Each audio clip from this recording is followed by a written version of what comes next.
हो भगोदम या इकडे फोटो काढे, हो भगोदम हे सांगा ना आम्हाला, हो भगोदम ते सांगा ना. त्यामुळे तिकडे घुसायचं नाही, दारात उभं राहायचं. तिकडे 2-4 माणसं असतील म्हणजे ते सुद्धा असे असे असे असे असायचो आम्ही असे. नमस्कार, मी शर्वरी जोशी. लोकसत्ताच्या डिजिटल अड्डामध्ये तुमच्या सगळ्यांचं मनापासून स्वागत आहे.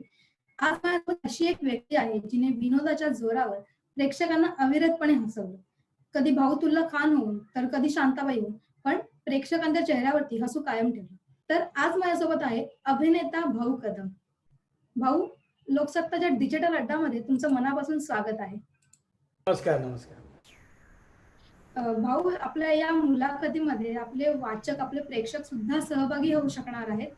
प्रेक्षकांना एवढंच करायचं आहे, तर तुम्हाला भाऊला काही प्रश्न विचारायचे असतील तर कमेंट बॉक्समध्ये तुमचे प्रश्न विचारा. भाऊ, मी या मुलाखतीला सुरुवात करते.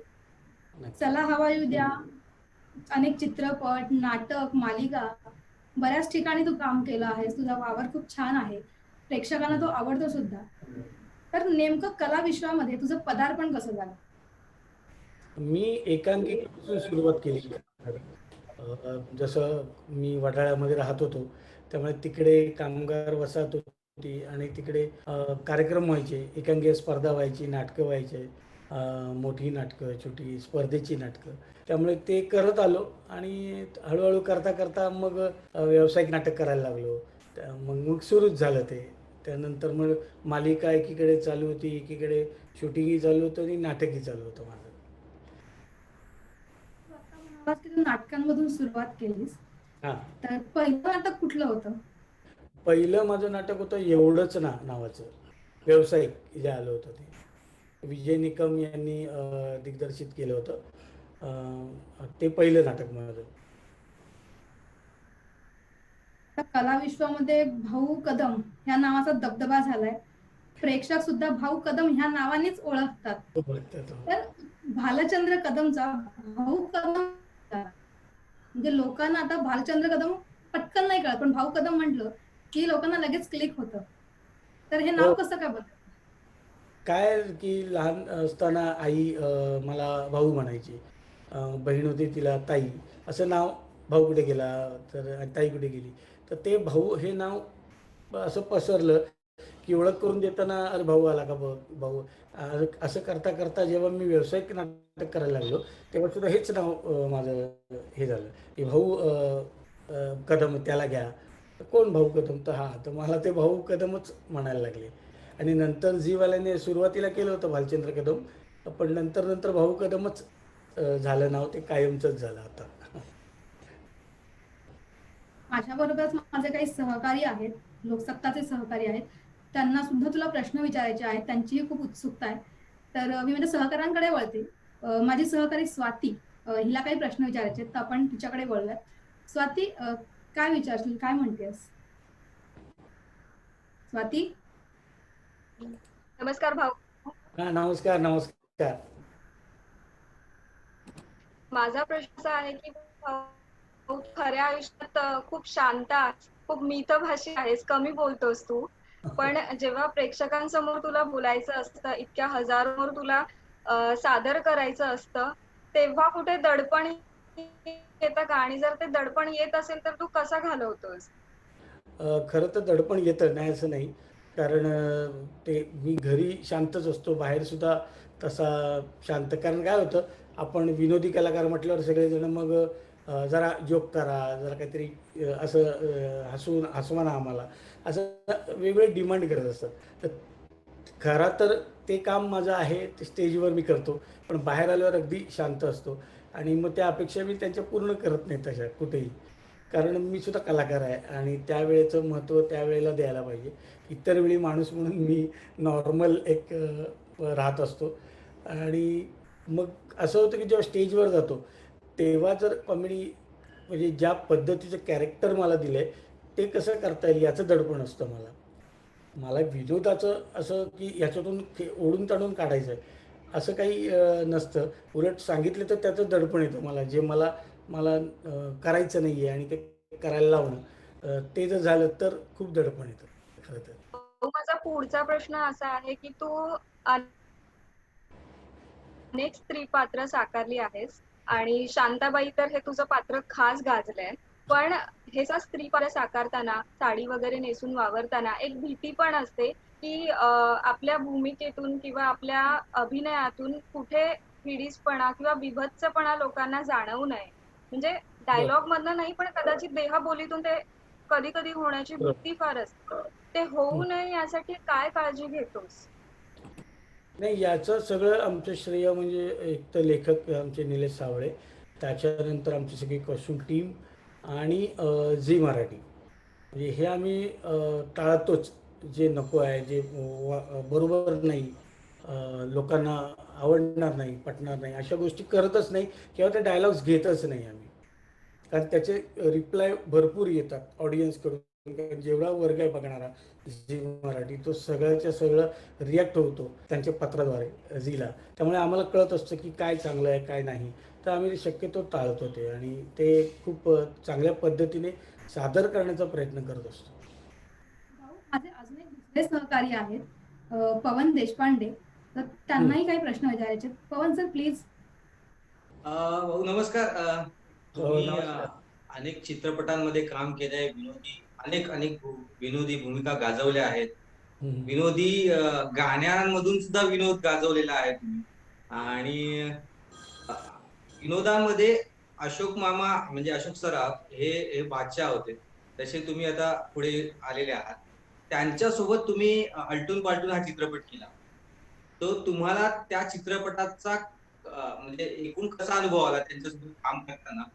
आणि त्यांच्याकडून काय काय शिकायला मिळालं तुम्हाला? किंवा त्यांनी एखादी गोष्ट तुम्हाला सांगितली, त्याची कुठली आठवण तुम्हाला आहे आजपर्यंत असं काय आठवतं? एकतर मामा, हे अशोक मामा म्हणजे असं युनिव्हर्सिटीच आहे. Complete university. आणि ते शिकवत नाही, मी तुम्हाला असं सांगत नाहीत, पण त्यांचं लक्ष असतं तुम्ही काय करताय. आणि जर चुकत असेल तर ते सांगतात, हा डायलॉग असा घे किंवा इथे असा पंच करूया. म्हणजे हे खूप शिकण्यासारखं आहे. आणि मेन म्हणजे त्यांच्यावर काम करायची संधी मिळाली, हेच मोठं भाग्य आहे मला. की पहिल्यांदा जेव्हा कळलं की अशोक मामाने मी करतोय, तर म्हटलं नाही, करायला पाहिजे. काय होईल, चुकेल किंवा ओरडतील किंवा आपल्याला कॉन्फिडन्स नाही येणार, काय होईल ते होईल, पण करूया. पण काहीतरी शिकता तरी येईल. पण त्या अशोक मामांकडून खूप काही शिकण्यासारखं आहे. म्हणजे त्यांचं वेळेचं बंधन म्हणा, त्यांचं टायमिंग, त्यानंतर स्क्रिप्टवर काम करणं म्हणा, ते कसे विचार करतात एखाद्या पात्राचा, त्यानंतर कॅमेरा अँगल कसा असेल, काय कुठला शॉट कुठपर्यंत घेणार आहेत, कसा घेतील किंवा कसं रिॲक्ट व्हायचं. ह्या सगळ्या गोष्टी म्हणजे ह्या एका चित्रपटात नाही पूर्ण होऊ शकत. त्यांच्याबरोबर अनेक चित्रपट करावे लागतील. अ, किंवा नाही जरी करता आले तरी आपण काम करतेवेळी या गोष्टी ज्या बघत नाही त्या बघितल्या पाहिजे. स्क्रिप्टच्या बाबतीत म्हणा, डायलॉग डिलिव्हरी करायची तर काय वाक्य गेलं पाहिजे बाबा. आता आपण एक जबाबदार व्यक्ती म्हणून काम करत असतो, त्यावेळी ते डायलॉग्स बोलले पाहिजेत का नाही, किंवा ते आपल्या प्रेक्षकांना आवडतील का नाही, या गोष्टीचा विचार केला पाहिजे. आणि सगळ्याच गोष्टीचा म्हणजे एकंदरीत प्रोजेक्ट कसा चांगला बाहेर दिसेल. आणि आत्तापर्यंत अशोक मामांनी केलेली कामं, त्यांची झालेली इमेज, त्यामुळे त्यांच्या पद्धतीने त्यांनी टिकवलं, तर तेच आपल्याला आपल्या याच्यात कसं टिकवता येईल पुढे, हे काय पद्धतीच्या लेवलचं काम करावं लागेल किंवा स्क्रिप्ट निवडाव्या लागतील, जेणेकरून हे कायम आपल्याबरोबर सुद्धा राहील. या गोष्टी हे खूप शिकता आलं.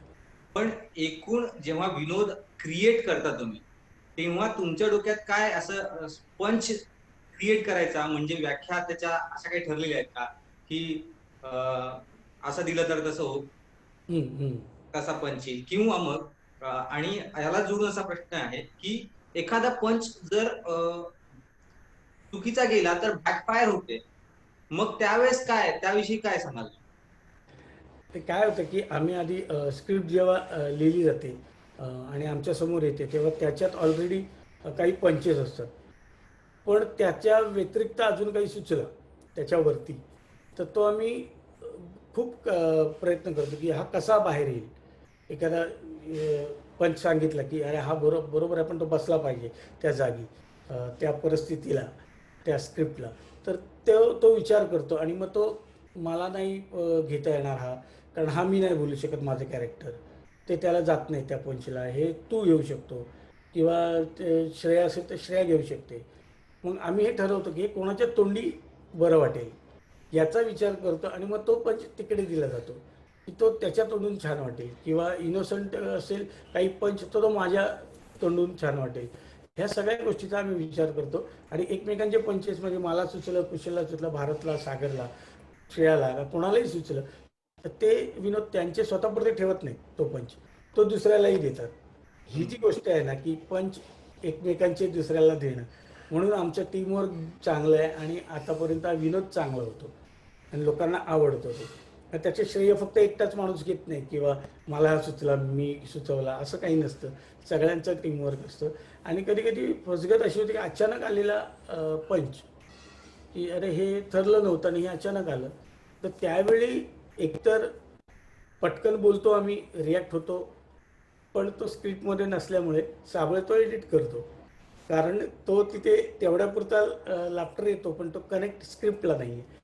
त्यामुळे जर आणि खूपच चांगला असेल की तो नाही खूपच चांगला आहे, जर भले स्क्रिप्टच्या बाहेर नाही चाल, तरी सुद्धा मग तो साबळे तो आवर्जून ठेवतो. कारण काही गोष्टी एवढ्या पटकन रिॲक्ट होतात ना लोक, आणि पटकन कॉन्टिन्युअसली काही जोक येऊ शकतात. येस येस येस, त्यामुळे ते खूप मजेशीर असतात. तिथे आम्हालाही कंट्रोल होत नाही, आम्ही असतो. आता ते काही एडिट असल्यामुळे दाखवता येत नाही, नाहीतर ते दाखवलं गेलं असतं तर अजून हसायला आलं असतं लोकांना. अहो तुम्ही खूप दिवसानंतर ऑनलाईन आला आहात, प्रेक्षकांना दिसताय, त्यामुळे प्रेक्षकांना फार आनंद झालेला आहे. आपल्या प्रेक्षकांच्या काही कमेंट्स आल्या आहेत, लगेच सुरू झाल्या आहेत प्रेक्षकांच्या कमेंट्स. वैशाली सुरवसे आणि शुभदा सावंत यांनी तुम्हाला हाय केलंय. हाय वैशाली. आणि देव यादव असे आपले एक वाचक आहेत, प्रेक्षक आहेत. ते म्हणतायत की भाऊ कदमांसोबत मी एक फोटो काढला होता, जो मी अजूनही जपून ठेवलेला आहे. याचबरोबर शशी घुमरे नावाचे आपले जे प्रेक्षक आहेत, त्यांनी एक प्रश्न विचारलाय. भाऊ जर कलाकार नसते तर त्यांनी कुठल्या क्षेत्रात करिअर केलं असतं? शशी, मी सांगेन, मी तर नोकर वर्ग झालो असतो, क्लर्क वगैरे अशा एक सरकारी नोकरी, कारण वडील सरकारी नोकरीत होते, त्यामुळे मी सुद्धा सरकारी नोकरी केली असती. बाकी वेगळा विचार कधीच झाला नाही, कारण कुटुंब त्या पद्धतीचं नव्हतं की बाबा पुढे हे काही BCom झाल्यानंतर ह्या लाईनला जा किंवा हे सांगणार, असं कोणी नसल्यामुळे एकतर नोकरी केली असती बँकेत म्हणा किंवा कुठेही सरकारी डिपार्टमेंटला, आणि आता हे आवड झाली या गोष्टीची आणि सक्सेस मिळालं म्हणून हे चित्र करतोय, नाहीतर नोकरी केली असती. अजून एक वाचक आहेत माधव कुलीकडे म्हणून, तर त्यांनी असा प्रश्न विचारलाय की भाऊ कदम यांच्या आयुष्यातला सगळ्यात चांगला आणि सगळ्यात वाईट प्रसंग कुठला, जो कायम त्यांच्या लक्षात राहिलेला आहे? सगळ्यात चांगला एकतर पहिली गोष्ट, मी जेव्हा स्ट्रगल करत होतो आणि त्यावेळी कंटिन्युटी कामाची जेव्हा सुरू झाली, म्हणजे कामं मिळायला, तो दिवस की चला आता कुठेतरी आपल्याला, तरी भीती होती की हे काही दिवस चालेल का, नंतर लगेच बाबा तेही बंद होईल. कारण नाटक करायचं त्यावेळी 2 प्रयोग व्हायचे, 3 प्रयोग व्हायचे, नाटक बंद व्हायचं, पैसेही नाही मिळायचे. त्यामुळे ही भीती असल्यामुळे ही कायम राहिली कुठलंही काम करताना की अरे हे आता कधीतरी बंद होईल. पण नाही, आणि जेव्हा मी फू बाय फू खरं तर केलं आणि झी मराठीने मला त्यासाठी बोलवलं, तर त्यांनी कंटिन्युटी काम दिलं, हे आजताग आहे. त्यामुळे तो दिवस माझ्यासाठी खूप आनंदाचा आणि घरच्या सगळ्यांसाठीच आमच्या. आयुष्यातला एखादा वाईट प्रसंग लक्षात राहिलाय? वाईट म्हणजे हेच की जेव्हा मी स्ट्रगल, म्हणजे त्याच्या आधीचा वडील गेल्यानंतरचा मला काळ, वडील गेल्यानंतर सगळंच माझ्या अंगावर पडलं. सगळं म्हणजे नोकरी त्यावेळी नव्हती, नाटक हे करत होतो, पण पुरेसं हे नव्हतं, पैसेही मिळत नव्हते आणि घर चालवायचं होतं. हा जो प्रसंग आहे तो प्रत्येकाच्या आयुष्यात कोणाच्या वेगळ्या माध्यमातून येतो, दुःखी प्रसंग, तसा माझ्या आयुष्यात आला. आणि त्यातून मी हळूहळू त्याच्याकडे लक्ष न देता स्वतःवर कॉन्सन्ट्रेशन केलं, काम कसं करायला पाहिजे, पुढे कसं जायला पाहिजे, हे घर कसं चालेल याचा विचार केला आणि मग हा महत्त्वाचा विचार होता. आणि तिथे मी घाबरलो नाही. तिकडे जर मी घाबरलो असतो आणि मागे आलो असतो तर आज मी तुम्हाला भाऊ कदम म्हणून दिसलो नसतो. सर्वसामान्य जे आहेत जे सक्सेस नाही आहेत त्यांच्यात जाऊन बसलो असतो. पण नाही, मी पाठी वळून बघितलं नाही, पुढे गेलो. पण त्या गोष्टीही विसरलो नाही की तो काळ जेव्हा आपल्याला परिस्थिती नव्हती आणि आत्ताचा, त्यामुळे त्याच वेळेत मी त्याच काळात अजूनही आहे. म्हणून सतत ती एक वाईट गोष्ट पण आयुष्यात काहीतरी पुढे करून गेली माझ्या, हे खूप महत्त्वाचं आहे. प्रेक्षकांचे खूप प्रश्न येत आहेत. हे प्रश्न सुरूच राहणार आहेत. आपण ते घेणार सुद्धा आहोत. हो. पण त्यापूर्वी माझ्या सहकाऱ्यांकडे वळते. माझी सहकारी आहे आरती बोराडे. तिला काही प्रश्न विचारायचे आहेत. आरती, शांताबाई हे पात्र म्हणजे विशेष गाजलेलं, लोकांना प्रचंड आवडलेलं. ते नऊवारी हो. साडी घालून किंवा किंवा ते असं स्टेजवरती वावरणं किती डिफिकल्ट असतं. खूप खूप म्हणजे त्याला एकतर 1-1.25 तास जातो. मेकअप, साडी, हे ते सगळं. त्या नंतर तुम्ही म्हणजे एकदा साडी नेसल्यानंतर पुढे तुम्हाला कुठेही 1 नंबर 2 नंबर या गोष्टी नाही करता तुम्हाला. म्हणून ते खूप टेन्शन, कारण ते कधी ॲक्ट सुरू होईल त्याच्या आधी 1 तास तयार व्हायचं आहे आम्हाला. कारण साबळेंची चर्चा संपली पाहुण्यांची की मग आम्हाला एंट्री करावी लागते. मग त्यानंतरचा अर्धा तास आणि परत स्टेजवरचा 1-1.5 तास, हे सगळं असं 2.5-3 तासाचं काम. त्यावेळी ते साडी म्हणजे कधी तो रोल आला की एवढा कंटाळा येतो की अरे आता 3 तास काय नाही, आता बाप रे, हे मग परत ॲक्ट करा आणि सगळं नाचा म्हणा किंवा काय, ते खूप म्हणजे हाल एवढे होतात. पण तरी प्रेक्षकांमुळे ना ते काही जाणवत नाही. लोकांच्या प्रेमामुळे ते वाटत नाही काय, उलट बरं वाटतं काम करताना. काहीतरी वेगळं करतोय आपण, नेहमीपेक्षा काहीतरी वेगळं कॅरेक्टर घेऊन ते काम करतोय, त्याचा खूप आनंद होतो. आणि प्रेक्षकांनी त्याला एवढी दाद दिली त्याबद्दल त्यांचे मनपूर्वक आभार. खूप बरं वाटतंय. शांताबाई हे कॅरेक्टर सुचलं कसं? आणि ज्या वेळेस पहिल्यांदा तुम्हाला कळलं की तुम्हाला शांताबाई व्हायचंय आणि साडी नेसायची, ती पण नऊवारी, तर ती तेव्हाची रिॲक्शन काय होती? हे खरं तर डॉक्टर साबळेच्या डोक्यातलं पात्र शांताबाई. आणि त्याला वेगळं सुचत असतं की गेटअप प्रत्येकाला वेगळं करायचं. आज कुशलला केलं लेडीज, सागऱ्याला केलं, भारतला केलं एकदा, तर मग मला केलं. तर मग ते एक ट्राय करूया, कारण वेगळं काहीतरी मिळेल त्यातून. की जसं आता ही तर नाटकापासून चालत आलं आहे, मोरूची मावशीपासून असं कॅरेक्टर स्त्री पात्र करतायत, तर ते करून बघूया एकदा. आणि म्हणून ते सादर झालं, करून बघितलं की कसं वाटतंय.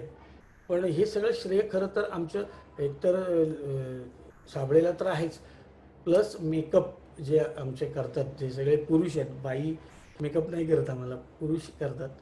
आणि त्यांचा बेमालूम हा मेकअपचा गेटअप तयार करतात ते जे काय आम्हाला, त्यामुळे ते बदलून जातं. मग त्या लेडीज ज्या आहेत हेअर करतात त्यांना खूप अजून काय काय टाकायचं, गजरे, मग त्याच्यात हे फुल अजून करून मग काय काय ते काय काय टिकल्या लावण्यापासून लिपस्टिक्स आणि सगळ्या त्यांचं हे असतं की कसं सुंदर दिसेल.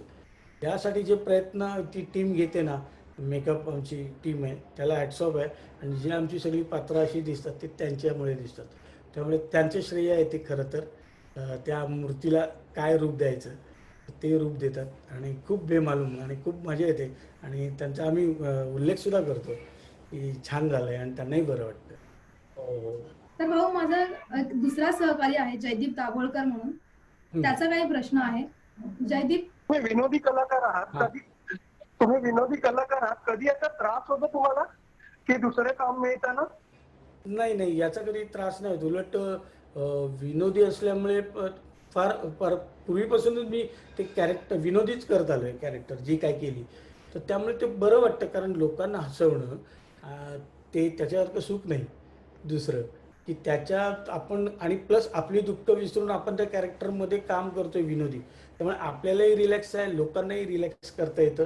आणि त्यांचं जे रिॲक्शन मिळतं की अरे वा, मजा आली, हसलो, 2 घटका माणूस हसून गेला थिएटरच्या बाहेर, त्यासारखा आनंद नाही. आणि आपल्याला ते करता आलं यासाठी आपलं भाग्य नाही. बरं वाटतं, ते खूप बरं वाटतं. कधीच असं नाही वाटत की वाईट.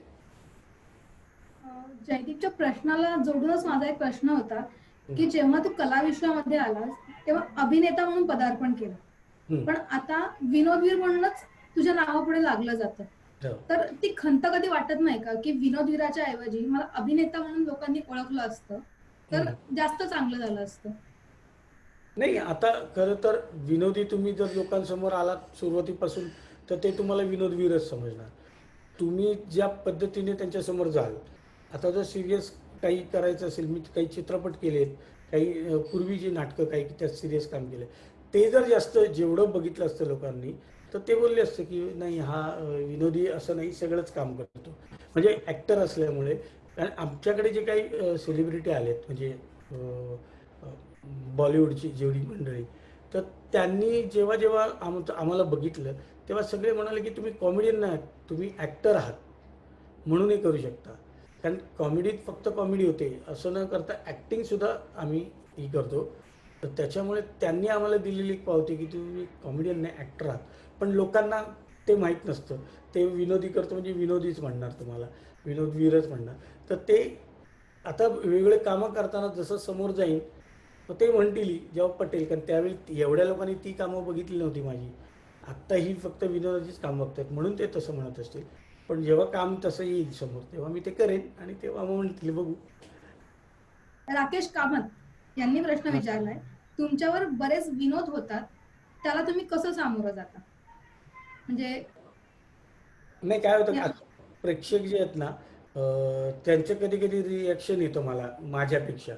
म्हणजे आता जसं आपल्या दिसण्यावर, आपल्या रंगावर तर त्याच्यावर विनोद केले जातात. तर जे दिसतं त्याच्यावर ओके, तो आहेच भाग विनोद, आणि तो ॲक्सेप्ट करणं ते मोठं आपलं हे आहे की यार आपल्यावर तो विनोद झाला आहे, पण तो वाईट वाटून न घेता तो विनोद त्यातून काहीतरी घडलं आहे ना, की उगाचच काही संदर्भ नसताना झालं आहे तर ते वाईट आहे. म्हणजे संदर्भ नाही आहे, काही नाही आहे आणि विनोद घडतो आहे तर ते चुकीचं आहे. पण त्याला संदर्भ असेल तर त्याच्यातून विनोद घडला तर गुड. पण प्रेक्षक काय ना, प्रेक्षकांना वाईट वाटतं जे मला प्रेम करतात खूप. अहो असं बोलायला नाही पाहिजे, त्यांना सांगा तुमच्यावर असे विनोद नका करायला लावू, त्यांना खूप वाईट वाटत असतं.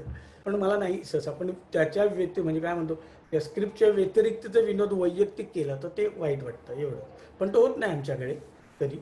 जर झाला तर ते वाईट वाटतंच प्रत्येकाला.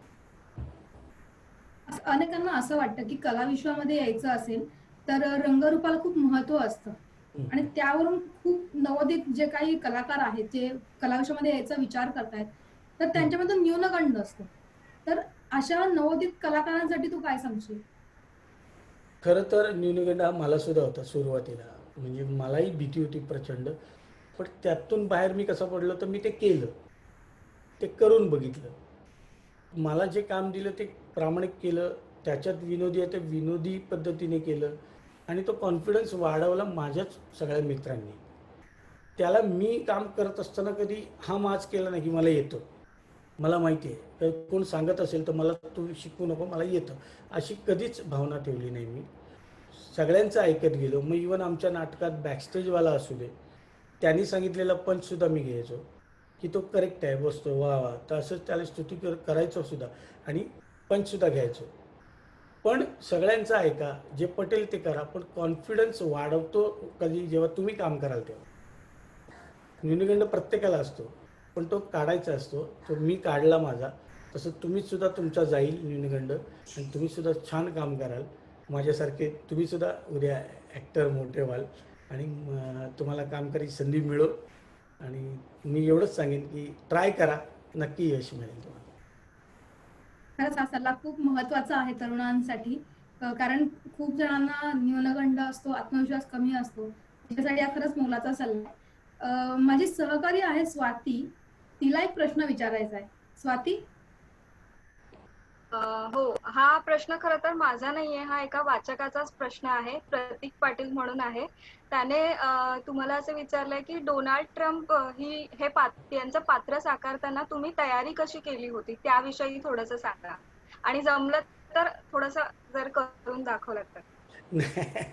करायचं का ते काय झालं की जेव्हा ट्रम्प करायचा ठरला तेव्हा काय करायचं, वरती ठीक आहे विग घालीन, मेकअपचं काय करायचं, मी गोरं कसं करायचं. तर एकदा मेकअप झाला मला, त्यानंतर बघितलं, साबळे येऊन बघायला हसायला लागला. म्हणतो अरे हा ट्रम्प नाही वाटत आहे, हा मेकअप काढा. मग दुसरा गेला. मग दुसऱ्यांदा परत त्याला पांढरा पटक करून पाठवला. केला आता बरं आहे काय? सावळ तो ठीक आहे चालेल चल तू, कारण वेळ झाला होता आता काय करू शकत. मग आम्ही गेलो. मग आणि कितीतरी लोक म्हणतात की नाही भाऊ तुम्ही दिसलात की हसायला येतं. त्यामुळे ते एवढं प्रेम आहे ना त्यांचं की मी काही केलं तर कॉस्ट्युम काही घातलं तर प्रेक्षक सुरुवातच हसून करतात. त्यामुळे हा ट्रम्प आहे तर ट्रम्प. मग आता ट्रम्प आला तर काय बोलणार, तर मी आपलं ते इंग्लिश जे काय ते कसं बोलतात त्यांचं, तर ते मी सुचवलं हाय हाय फाय आय छान वगैरे. उगाचच जे इंग्लिश येत नाही तेही घुसडायचं, फक्त तसं बोलायचा प्रयत्न करायचा. आणि मग अति झालं का साबळेमध्ये थांबवायचा की ट्रम्प बस झाले, तुम्ही इकडचेच आहात हे लक्षात घ्या वगैरे. आमची तिथेच काढली जायची. साबळे जास्त वाढवायला देत नाही, कारण त्यालाच एडिट करायचं असतं पुढचं. त्यामुळे ती मजा आली सादर करताना. पण ते आता आठवत नाही त्यावेळी काय झालं, खूप दिवस झाले आता त्या स्पेसिफिक याचं आठवत नाही म्हणून. अशा प्रकारे ट्रम्प बनवला गेला, त्याच्या याला थोड्यावर थापला गेला तो कलर आणि पांढरा पटक तुमच्या समोर आला. माझा दुसरा सहकारी आहे मंदार, तर त्यालाही काही प्रश्न आहेत. मंदार, हो, हाय. नमस्कार. हाय. माझा प्रश्न असा आहे की तुम्ही खूप उत्तम अभिनय करता. सो अभिनयातले तुमचे आदर्श कोण, म्हणजे कोणाला पाहून तुम्ही या क्षेत्रात आहात? एकतर अशोक मामा आहे, लक्ष्मण बेर्डे आहेत, पिळगावकर आहेत, म्हणजे राजा गोसावी, अण्णा मालवणकर, ही जी काही जुनी मंडळी आहे, बबन प्रभू वगैरे, हे बघत आलो आहे. पण हे वाटलं नव्हतं की हे करायला लागेल कधीतरी. हे फक्त त्यांना बघून हसत होतो, हे सगळं चाल. पण ही सगळी जेवढी विनोद आपण नकळत बघितलेले असतात मूवीमध्ये किंवा नाटकांमध्ये, ते कुठेतरी आत सबकॉन्शियसमध्ये जातातच आपल्या, आणि ते कुठेतरी कधीतरी बाहेर येतात. म्हणजे जेव्हा काम करताना मला करता आले कारण मी स्टेजवर काम करतो म्हणून. काही लोकांना बघितल्यावरच म्हणजे ते शिकावं लागतं खूप. पण आमच्यात मुळातच काही गोष्टी होत्या की कॉमेडी करायची आहे, हा बोलतो कॉमेडी बोलतो रे, हा जोक सांगतो मस्त सांगतो रे, अशी सुरुवात झाली. तर ते कदाचित असेल बालपणापासून. पण माझे हे आदर्श असल्यामुळे ते मला खूप आवडायचे. मग त्यांचाच चित्रपट बघायचो, बाकी कुठलेही बघायचो नाही, का ते आवडायचे नाही. कारण इथे काहीतरी मजा येते, हे छान बोलतात. त्यामुळे हे सगळे आदर्श जेवढे आत्तापर्यंतचे किंवा आत्ता काही आर्टिस्ट आहेत ते सुद्धा, म्हणजे त्या सतीश तारे यांचं नाव घेईन मी छान, कारण ते तर खूपच बाप माणूस. म्हणजे आम्ही आता इंडस्ट्रीत सगळ्यांचा बाप गुरु जर म्हणून ते सतीश तारेच होते. तर त्याच्याकडे प्रचंड टायमिंग आणि शब्दपेक, शब्दसंग्रह खूप, आणि त्यांच्यावर काम करताना मजा आली, मला खूप शिकता आलं. त्यामुळे हे सगळे आदर्श आहेत माझे. ज्यावेळेस तुम्ही रेल्वे प्रवास करत होतात त्यावेळेसच्या काही आठवणी आहेत का? कारण आता तुम्ही गाडी घेतली आहे त्यामुळे तुम्ही सगळीकडे गाडीने जाता, तर रेल्वेतला एखादा मित्रांचा ग्रुप किंवा कुठली गाडी पकडायचा तुम्ही, असं काही एखादी आठवण? हो, म्हणजे डोंबिवलीला राहत होतो तेव्हा. ते कुशल बद्रिक आणि मी डोंबिवलीत राहायचो. तर तेव्हा आमच्याकडे गाडी नव्हती. मग आम्ही ट्रेन 9:11ची एक ट्रेन होती, जी पकडून आम्ही ठाण्याला उतरायचो. प्रचंड गर्दी असायची. आधी ओळखत नव्हते लोक, नंतर हुबेहूब जसं फॉर्ममध्ये आलं एकदम, म्हणजे लोकांना आवडायला लागलं, प्रेक्षक वाढायला लागले, तेव्हा मात्र लोक ओळखायला लागले की हे दोघं आपले डोंबिवलीचे आहेत. आणि मग ट्रेनमध्ये आम्ही डब्यात गेटवरच उभे राहायचो, आम्ही आत जायचोच नाही. कारण आत गेल्यावर अनेक प्रश्न असायचे. ओ भगोदम या इकडे फोटो काढे, ओ भगोदम हे सांगा ना आम्हाला, ओ भगोदम ते सांगा ना. त्यामुळे तिकडे घुसायचं नाही, दारात उभं राहायचं. तिकडे 2-4 माणसं असतील, म्हणजे ते सुद्धा असे असे असे असे असायचो आम्ही. असे एवढी गर्दी, असे इकडेवर बोलायचो. ते एक जण बोलायचं हात दाखवा ना, मग ते असा हात वगैरे कर, इतकी एवढी परिस्थिती. आणि त्या गर्दीतून उतरायचो आणि धावत जाऊन आम्ही रिक्षा पकडायचो तिथून, आणि तिथून मग मीरा रोडला जायचो मी रिक्षाने किंवा एस टीने, तिकडे बाजूलाच एस टी डेपो, तिथून जायचो. तर ती अशी सगळ्या अनेक, म्हणजे एकदा तर भजन मंडळी होती डोंबिवलीची, तर ती गाडी आलेली तिकडून आणि मग त्यात घुसलो आम्ही. दुसऱ्याकडे ती भजन मंडळी होती आणि त्यांना कळलं आम्ही आलो आहे. गेटजवळ गेलं ते सगळे बोलतातच ना, "अरे भाऊ कदम आले बाबा", असं होतं. मग त्यांनी आमचा डब्यामध्ये सत्कार केला. आम्हाला तुमचा सत्कार करायचा आहे म्हणून दोघांचा सत्कार केला, कुशलतानी माझा. आणि नंतर एक भजन गायलं. एवढं सगळं छान, म्हणजे वेगळंच वातावरण होतं, वेगळंच प्रेम देत होते. त्यामुळे त्या आठवणी आत्ता त्या गेल्या, मिस होत आहेत, कारण ट्रेननी जाऊ शकत नाही. यांची एक कमेंट आहे. हां. ते असं विचारतात की भाऊ, तुमचा आवडता पिक्चर कुठला?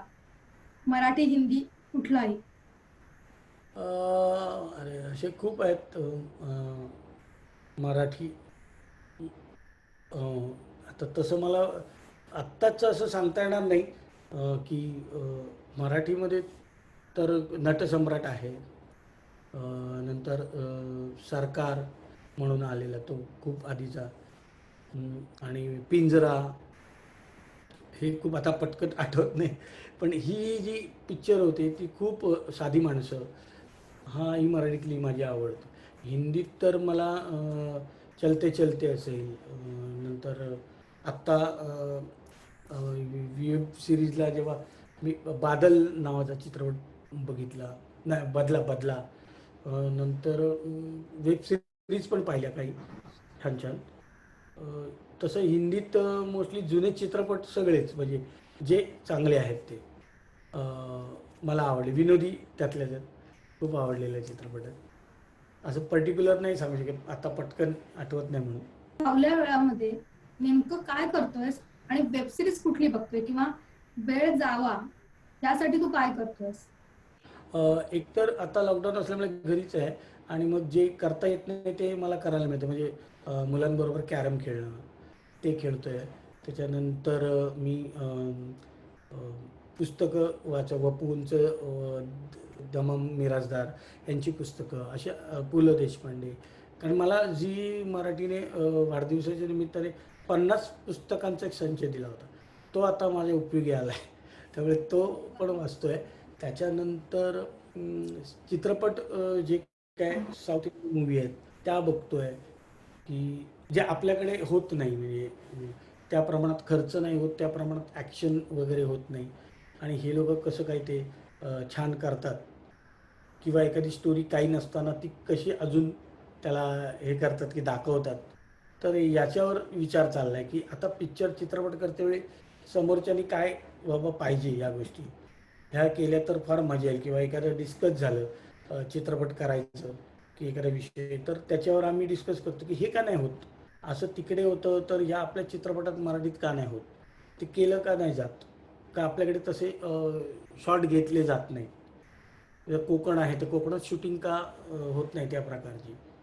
म्हणजे हिंदी बघितले तर सगळंच हॅप्पी हॅप्पी असतं, साऊथ इंडियन बघितलं हॅप्पी हॅप्पी सगळं असतं. भले ते गरीब असतील पण बॅकग्राऊंड सगळं हॅप्पीच दाखवतात ते. तर तसं आपल्याकडे का आता तो चित्रपट का नाही येते अजून, तर ते टेक्निक ही बघू वाट.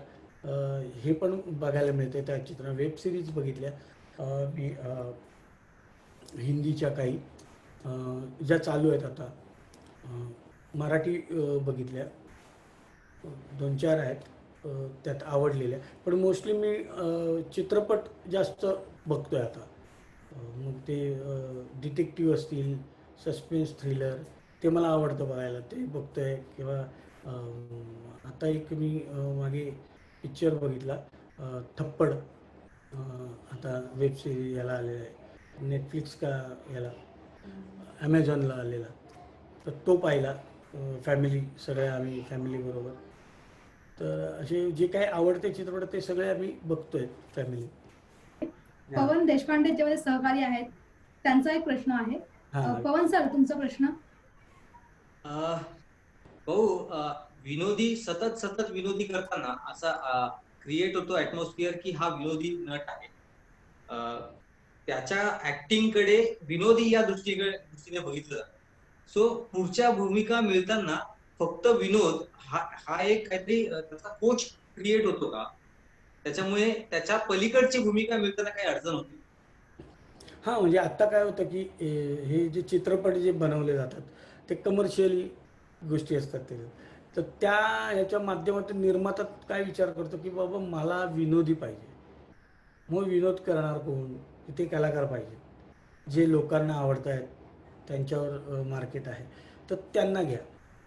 मग डिमांडच तशी आली तर तो एखादा मला वेगळाच काहीतरी चित्रपट करायचा आहे की जो सिरियस आहे, विषय वेगळा आहे, सामाजिक आहे, तर त्यासाठी निर्माता कोण येत नाही की भाऊला घेऊन मी एक सामाजिक करू.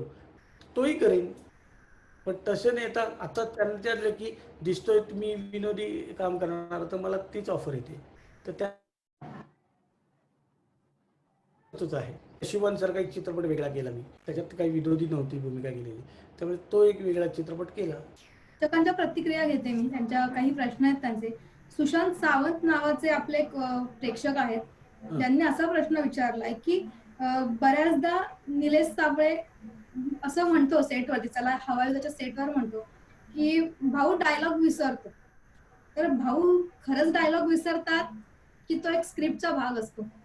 नाही, ते कधीतरी होतं, पण नंतर ते आम्ही कंटिन्यू केलंय.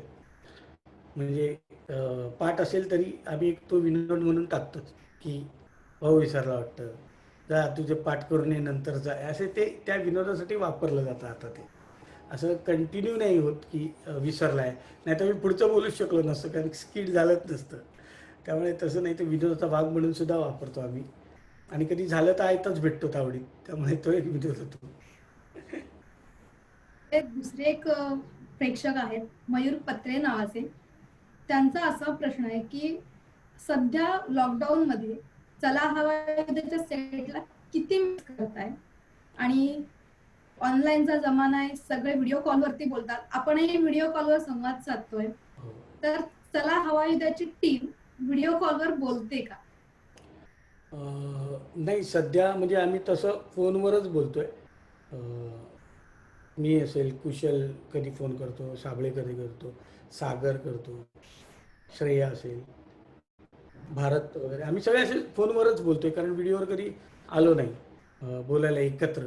पण आम्ही नक्कीच येऊ लवकर, कारण आमचं जेव्हा काहीतरी करायचं ठरेल की एखाद्या एक कॉन्सेप्ट घेऊन काहीतरी करूया, मग आम्ही नक्कीच अशा एकत्र येऊन गप्पा मारू.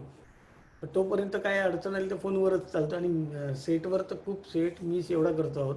सोमवार मंगळवार आले की आम्हाला दुसरं काही माहीत नाही, तिथे जायचं आहे आणि तिकडे काय आज समोर वाढून ठेवलं आहे याची प्रतीक्षा होती. आता ती सध्या नाही आहे. म्हणजे त्याची खंत साबळेला सुद्धा असेल, आम्हाला आहेच. त्यालाही त्रास होत असेल, त्यालाही सतत लिहायची सवय, जागरण करायची सवय, सगळेच जागायचे आणि आमचं शूटिंगचे जागरण सगळं बंद झालं. आणि तो कदाचित आम्हाला लॉकडाऊनमुळे तो आराम आता मिळाला आहे. परत एकदा संपून परत जोमाने आम्ही कामाला लागणार आहोत. माझी सहकारी स्वाती काही प्रश्न विचारतीये. स्वाती, प्रेक्षकांमध्येच निनाद शेट्टी यांनी तुमच्यासाठी प्रश्न विचारलाय हा, की बाई पूच्या निमित्ताने तुझ्यासाठी लिहिता आलं, याचा खूप आनंद आहे. हो. आणि आता लॉकडाऊन नंतर माझं नवीन नाटक करणार का? बिझी माणसं अशी कमेंट त्यांनी केली आहे. नाही, काय काय निनादचं काय काय प्रॉब्लेम आहे की काय होतं आहे मला ना, मी आता मगाशी म्हटलं की 2 दिवस मला चला हॉटेल द्यावं लागतं आणि 2 दिवस मी शांतीचं कार्ड चालू आहे या नाटकाला, शनिवार रविवार देतो. आता नाटक करायचं म्हटल्यावर ना एक तारखा द्यायला पाहिजे. आता मी जर शनिवार रविवार दिलाय आणि मीच जर शूटिंग करत राहिलो तर त्या बॅकस्टेजली 25-30 माणसं असतात मागे, ती त्यांना प्रयोग नाही मिळणार, त्यांचा लॉस होईल. त्यामुळे मी एक नाटक जे करतो ना सांभाळून, ते आता मला बरं वाटतंय. कारण उगाच मग ब्लेम नंतर येतो की अरे हे आर्टिस्ट घेतात पिक्चर आणि मग प्रयोग लागत नाहीत आणि मग आम्हालाही पैसे मिळत नाही. मग तसं वाईट होण्यापेक्षा, कारण मी आतापर्यंत बघत आलो काय काय कसं होतं, ते लोक कशी पाठवून बोलतात, तर ते मला करायचं नाही. म्हणून सध्या तरी नाही. जेव्हा मी फ्रेश वेगळा भरपूर वेळ असेल माझ्याकडे की चला आता नाटक करू, तर नक्की निनाद करेन. मला अजून एक प्रश्न आहे. हां, असं कुठलं एक कॅरेक्टर आहे का किंवा अशी एक भूमिका आहे का जी तुला करायची आहे, म्हणजे पूर्ण या तुझ्या करिअर मध्ये एकदा तरी ती भूमिका करायची? हो, मला म्हणजे एक असं कॅरेक्टर करायचं नाही की ते बाबा लक्षात राहील कायम. म्हणजे आपल्या नावावर एक, म्हणजे निळूभाऊंचं कसं, निळूभाऊ लक्षात राहतात. दादा कोंडके लक्षात राहतात, अशोक मामा लक्षात, काहीतरी करून ठेवलंय. म्हणजे तुम्ही जाताना असं काहीतरी करा की ते कॅरेक्टर लक्षात राहिलं पाहिजे आयुष्यात. काहीतरी असं करून जायचं, असं कॅरेक्टर कधी ना कधी येईल आणि तो करण्याचा प्रयत्न करीन. बघूया. कदम यांना जर टाइम मशीन दिलं तर भाऊ कदम काय करतील? टाईम मशीन दिलं तर मी लहान होण्याचा प्रयत्न करेन. लहानपणी ज्या गोष्टी मजा मस्ती, मातीमध्ये फायटिंग करायचो आम्ही, खोटी खोटी फायटिंग खेळायचो, पिक्चरचा प्रभाव, पडद्यावरचे चित्रपट बघायचो, मातीत बसून नाटकं बघायचो आम्ही स्टेजवरची, ते पडदा बाजूला करून काय चाललंय, स्टेजवर सेट कसा बांधतात, या सगळ्या गोष्टी. आणि सगळंच आता गेलंय, ते सगळं मला मजा करता येईल, म्हणजे जाईन टाईम मशीनमध्ये. प्रत्येक माणसामध्ये लहान मूल दडलेलं असतं. तुझ्या कधी कधी स्क्रिप्ट मधून पण ते दिसून येतं, जेव्हा तू लहान मुलाची भूमिका करतो, शाळेतला मुलगा, तेव्हा तू ती झलक छान दिसते. नक्कीच धन्यवाद भाऊ, तू आज इथे वेळात वेळ काढून आलास, आमच्यासोबत छान गप्पा मारल्या आणि प्रेक्षकांच्या प्रश्नांची उत्तरं दिलीस. त्यामुळे मनापासून लोकसत्ता.com कडून तुझे आभार. याचबरोबर प्रेक्षकांचे देखील आभार. असेच काही सेलिब्रिटी घेऊन आम्ही परत तुमच्या भेटीला येणार आहोत. ह्या सेलिब्रिटीशी गप्पा मारण्यासाठी, त्यांना प्रश्न विचारण्यासाठी लोकसत्ता.com ला लॉग इन करा, फेसबुक पेजला लाईक करा आणि युट्यूब चॅनलला सबस्क्राईब करा. धन्यवाद. धन्यवाद, सर्वांचे धन्यवाद.